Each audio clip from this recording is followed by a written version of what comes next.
आज हम चलते हैं जी न्यू टॉपिक की तरफ, टाइप ऑफ मैट्रिक्स। तो अगर आप इस चैनल पर नए हैं तो इस चैनल को सब्सक्राइब कर लें ताकि आने वाले तमाम वीडियो आप तक पहुंचती रहें, क्योंकि इसके अंदर हमने जो है टाइप ऑफ मैट्रिक्स को डिटेल से हमें डिस्कस करना है।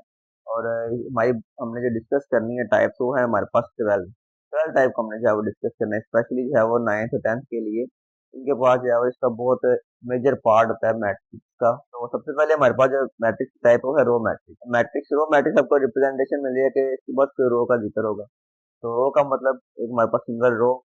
तो वो मैट्रिक्स जिसके पास सिंगल रो होगी वो हमारे पास होगा row matrix. Matrix is called a row matrix if it has only one row. अगर उसके पास सिर्फ और सिर्फ एक रो होगी then वो हमारे पास मैट्रिक्स होगा रो मैट्रिक्स। जैसे कि यहाँ पर सिंगल रो है, ये हमारे पास है रो मैट्रिक्स। सेकंड हमारे पास कॉलम मैट्रिक्स।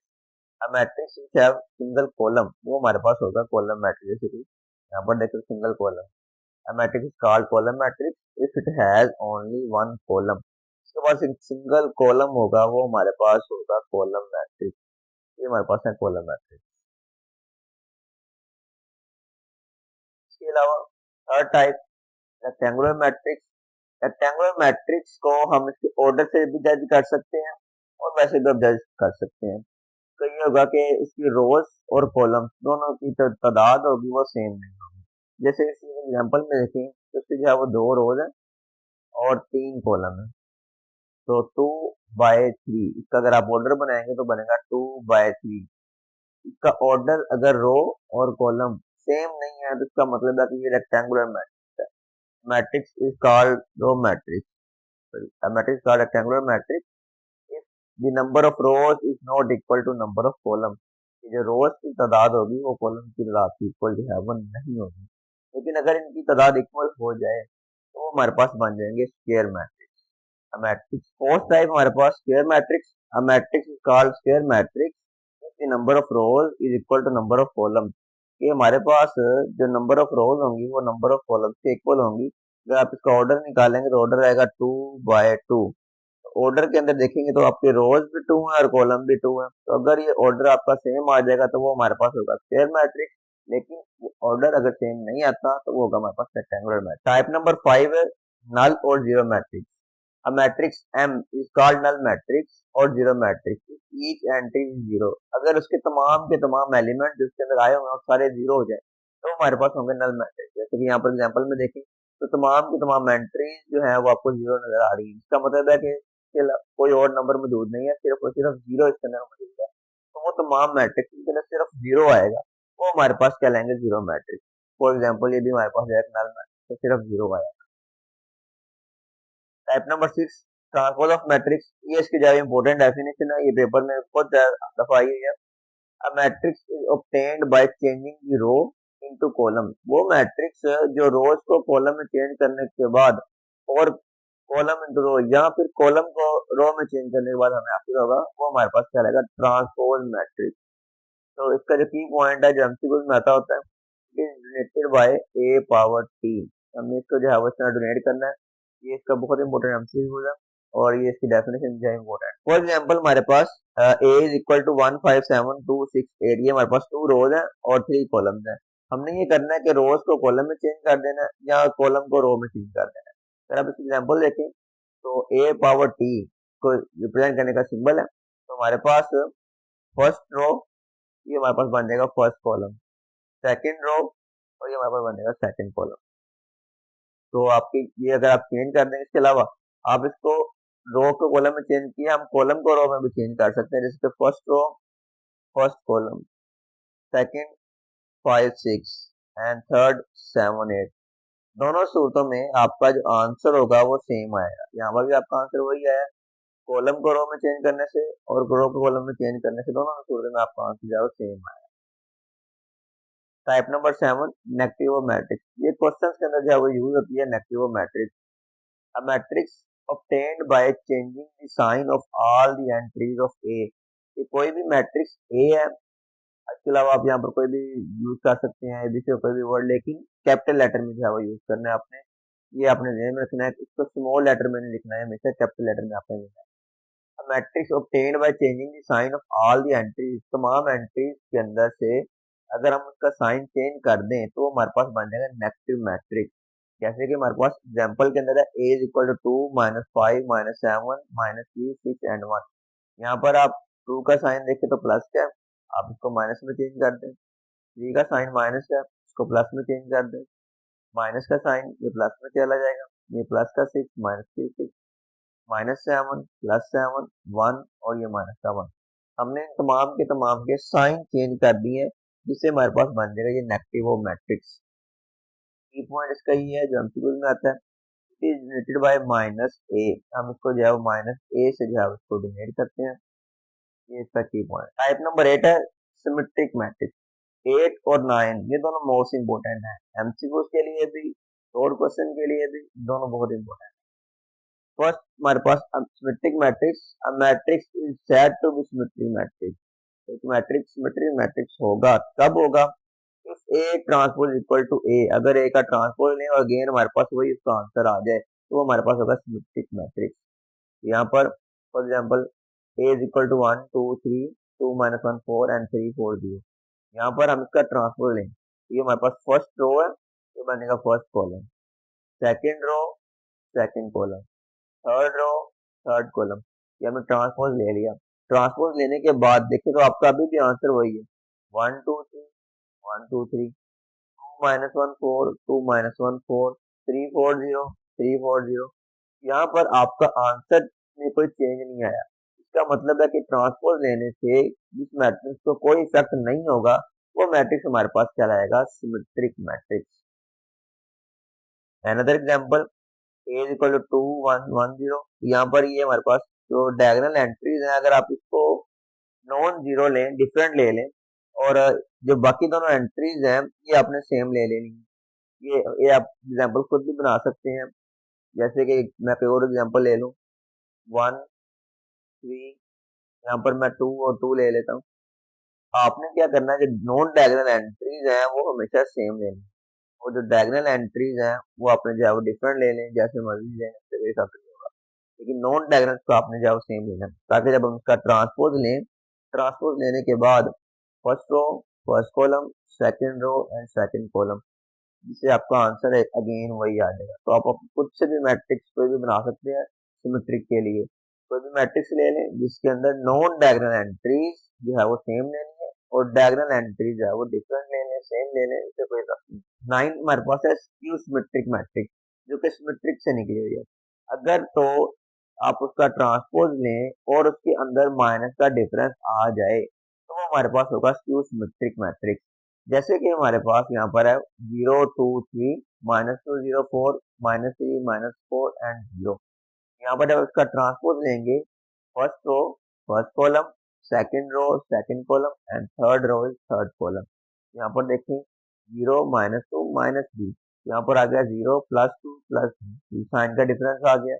यहाँ पर माइनस का 2 है, प्लस का 2 यहाँ पर आके माइनस का 2 हो गया, यहाँ पर भी साइन का डिफरेंस आ गया। प्लस का 3 यहाँ पर आके माइनस का 3 हो गया, 4 प्लस का इधर आके माइनस का, यहाँ पर माइनस का 4 यहाँ पर प्लस का, तो ये साइन का डिफरेंस आ गया।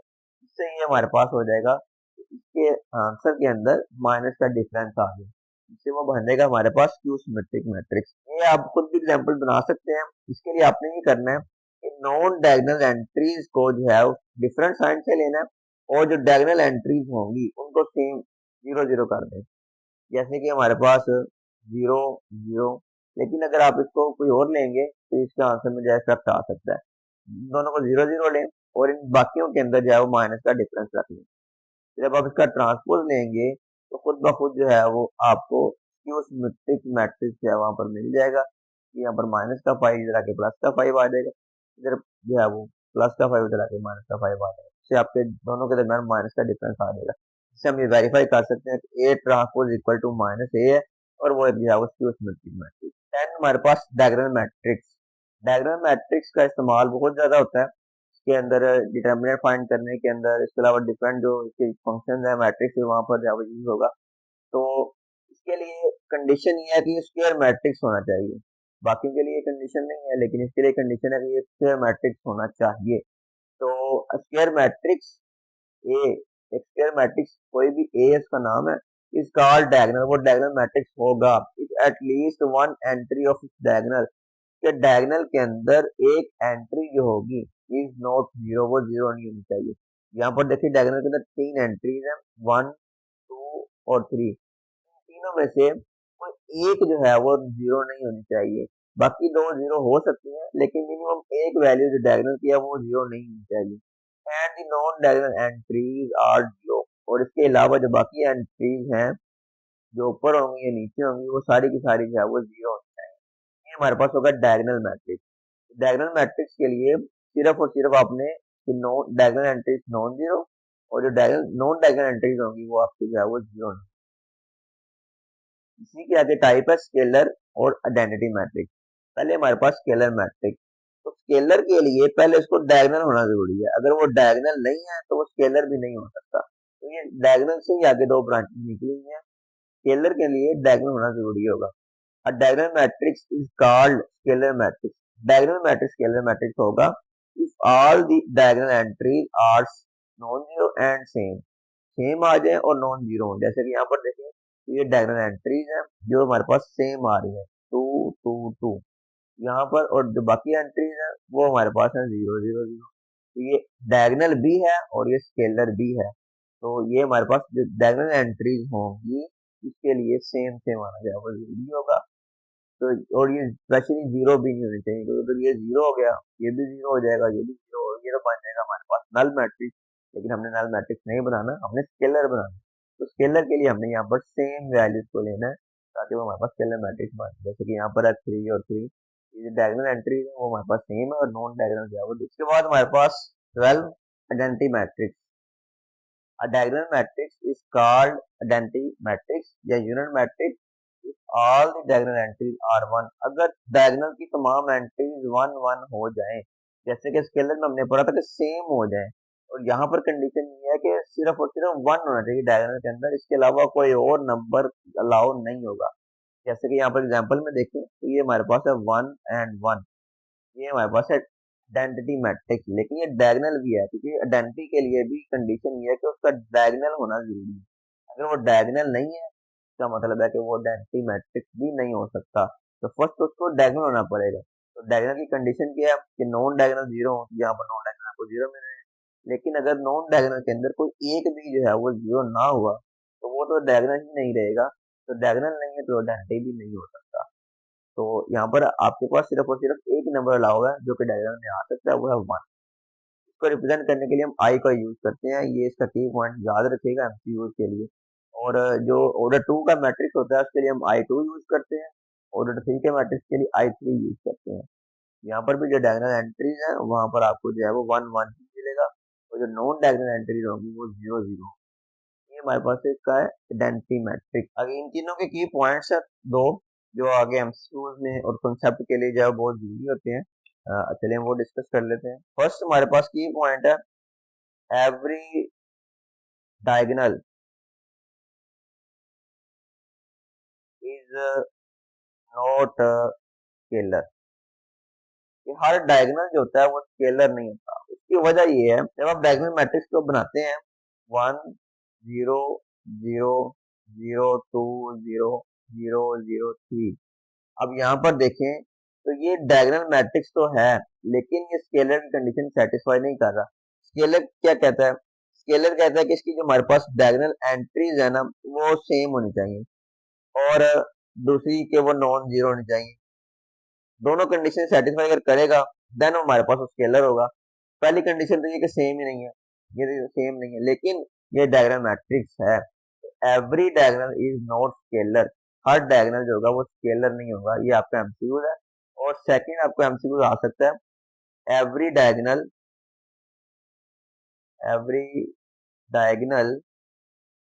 Is not identity.